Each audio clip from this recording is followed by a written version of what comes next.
His Excellency, the Indian High Commissioner, ladies and gentlemen, I am delighted to be a keynote speaker for this event. I thank the Indian Importers and Chamber for Commerce and Industry for this opportunity. The subject is very topical today, i.e. supply chain resilience and new and exciting India opportunities for Singapore and ASEAN companies. We all know that supply chains are splintering. COVID has accelerated that splintering, with most companies creating a China plus one strategy to hedge risks. Meanwhile, India has implemented in the last few months some very significant and in some ways unbelievable reforms to take advantage of this ongoing disruption. These reforms are very important, and I would suggest that participants in this seminar examine them very carefully. These are in the areas of labor reform, changing laws to impact ease of doing business, loosening foreign shareholding requirements, opening up hitherto closed sectors to private sector and foreigners, while lowering tax rates to very attractive levels. I'm sure many speakers will outline these details later in the event.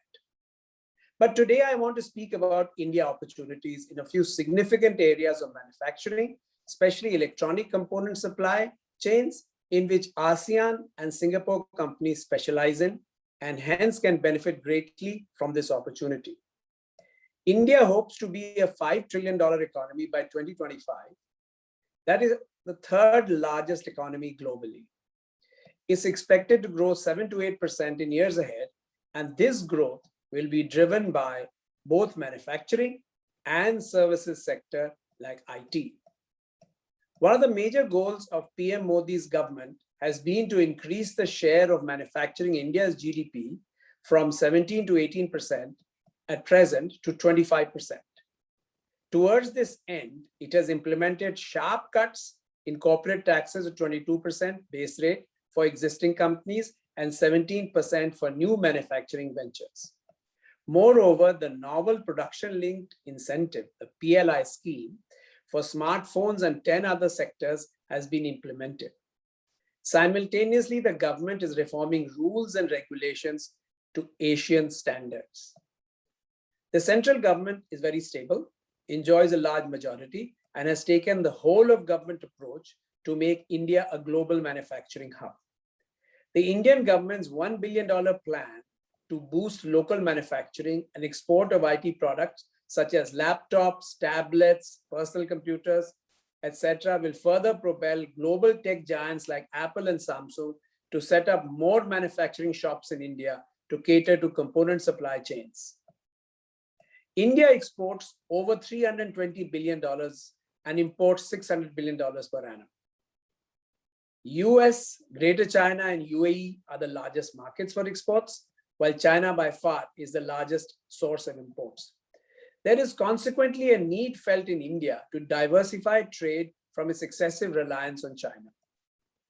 The authorities are working on a plan to overhaul customs duty structure by October this year to free it of all distortions that make finished goods cheaper than inputs that go into it. The government is reviewing as many as 400 exemptions after eliminating 80 of them. The idea is to lower import duties on inputs that go into value-added products and impose higher duties on finished goods to encourage Indian and foreign companies to manufacture more products in India. There is, however, a need to exercise some caution here to ensure that this policy of restructuring customs duty does not end up with India reverting to the failed import substitution policies which were favored in the first 4 decades of independence. Now, newly announced PLI production linked incentive schemes will provide manufacturers cashbacks and will help India export IT goods worth nearly $2.5 trillion. The government intention is to bring 5 largest companies of the manufacturing world manufacturing laptops or tablets to India, and they will be offered PLI. Apple itself plans to bring iPad tablet manufacturing to what is fast emerging as the world's new tech manufacturing hub for electronic items. Last year, India launched a 6.7 billion plan to boost smartphone exports. Apple, which has steadily raised production of iPhones in India to lessen its dependence on Chinese manufacturing, took part in that scheme via its contract manufacturers. Global phone companies, mobile phone companies such as Apple, through its contract manufacturers Foxconn, Pegatron, and Wistron, and Samsung, and Indian firms such as Dixon Technologies, UTL, Neolinix, Lava International, Optimus Electronics, and Micromax are setting up or expanding their factories to take advantage of the PLI scheme. Apple, of course, began the assembly of iPhones in India in 2017 and has since ramped up manufacturing operations via the local units of Foxconn and Wistron. A third contractor, Pegatron, also set up base in India last year.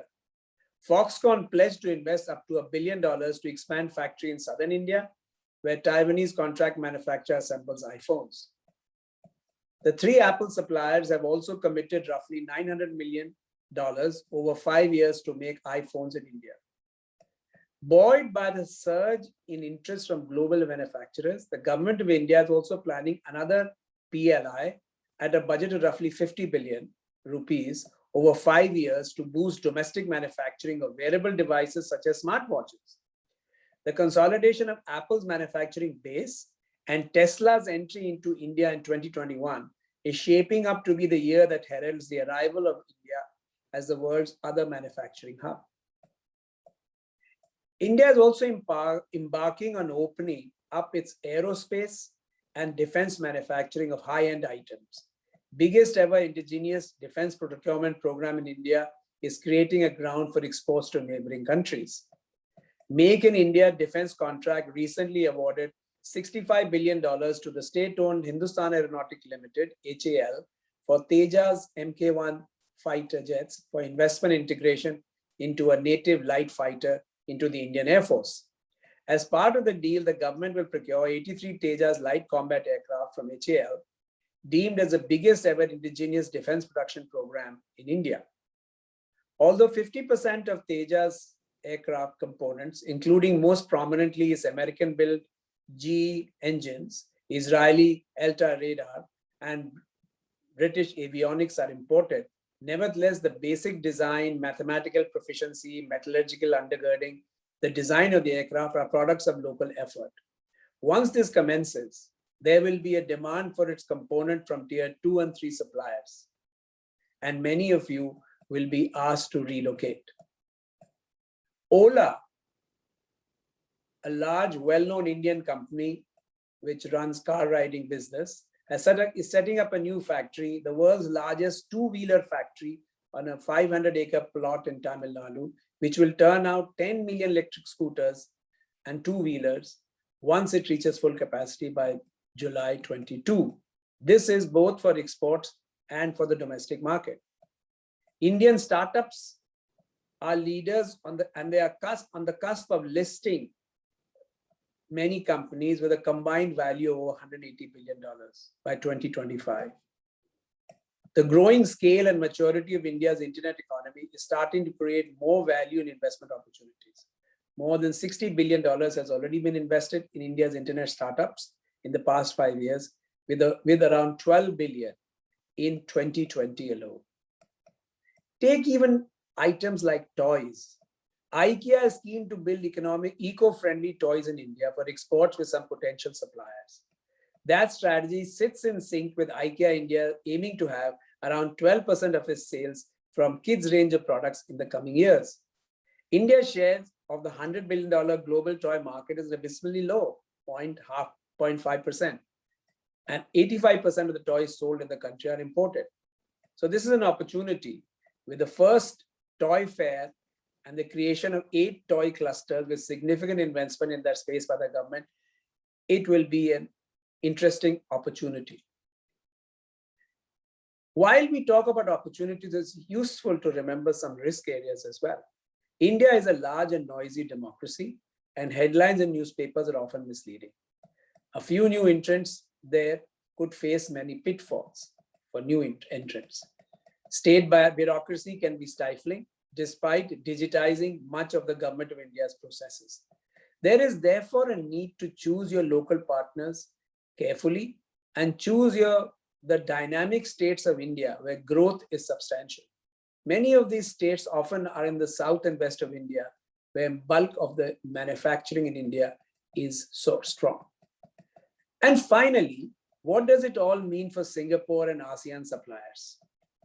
As major assemblers move to India, there is a clear need for moving there. And there will be a need to find good partners and reliable, ethically oriented, good partners who can be your long-term partners in India.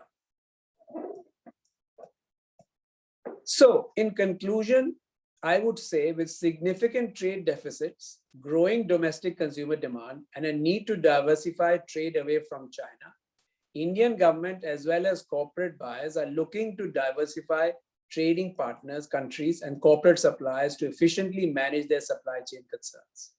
India is actively seeking to grow trade with ASEAN countries in the product categories that constitute a significant portion of Indian imports. India-Singapore FTA, SICA, and ASEAN FTA are useful for companies. Singapore has a unique opportunity to act as a regional hub to meet this supply chain demand, leveraging its free trade agreements and stable legal economic markets. So thank you very much for giving me this opportunity and hope you enjoy the rest of the day.